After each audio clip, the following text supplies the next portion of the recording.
نماز توڑنا یا نماز توڑنے کی کیا مطلب ہے کنڈیشن؟ نماز کس سے ٹوٹتی ہے؟ عام طور پہ موو بندہ کرتا ہے یا جگہ تبدیل کرتا ہے یا اور اس طرح کے معاملات، تو یہ ذرا بتا دیں. آپ کو بات بتائیں نا کہ اس میں یہ کہتے ہیں لمبے چوڑے نواقع جو بہت اگر خطبہ ہی دیں گے جو ہاں جی بالکل خطبہ ہی دینا پڑے گا، خطبے میں بیان کریں گے.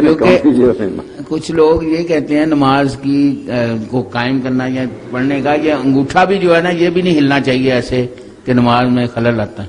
ہاں یہ شفیق نے جو بات کہی نا کہ بعض لوگ یہی کہتے ہیں کہ دایاں پاؤں جو ہے نا اس کا انگوٹھا جو ہے نا یہ کیلی ہے، یہ اپنی جگہ سے ہل جائے تو جیسے چکی کا پوڑ اپنی جگہ سے ہل گیا ایسے ہی نماز نہیں. ایسی کوئی بات نہیں، نماز ایسی چھوئی میں کوئی نہیں، یہ سب ٹھیک ہی ہیں.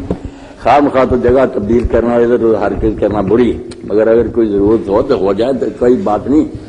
اللہ کے رسول علیہ السلام کے بارے میں آیا ہے کیسی باتیں ہیں آسان دی.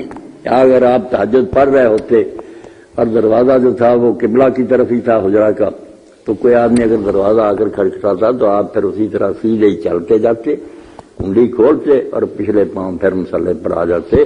کیلی کوئی نہیں ہلتی تھی، نہ نماز کا کوئی دیکھتا تھا. اگر نماز پڑھتے ہوئے اگر کوئی آواز دیتا نا اور آپ سمجھتے کہ اسے پتہ نہیں نماز پڑھ، تو آپ پھر کچھ کلمے نماز کی اونچی بھی پڑھ دیتے تھے کہ اس کو پتہ چل جائے کہ نماز پڑھ رہا.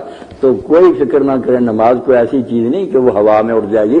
خیر ایک مرتبہ تو حدیث پاک میں آتا ہے آپ نے لوگوں کو سکھانے کے لیے ممبر پر نماز شروع کی. ممبر پر چڑھ گیا، وہاں جا کر اللہ اکبر قرات وہاں کی، پھر پچھلے پاؤں ممبر سے اترتے آئے، سجدے نیچے کیے، پھر اوپر چڑھ گئے. باقی نماز ممبر بڑی پڑھائی. اچھا کیا آپ نے پوچھ لیا.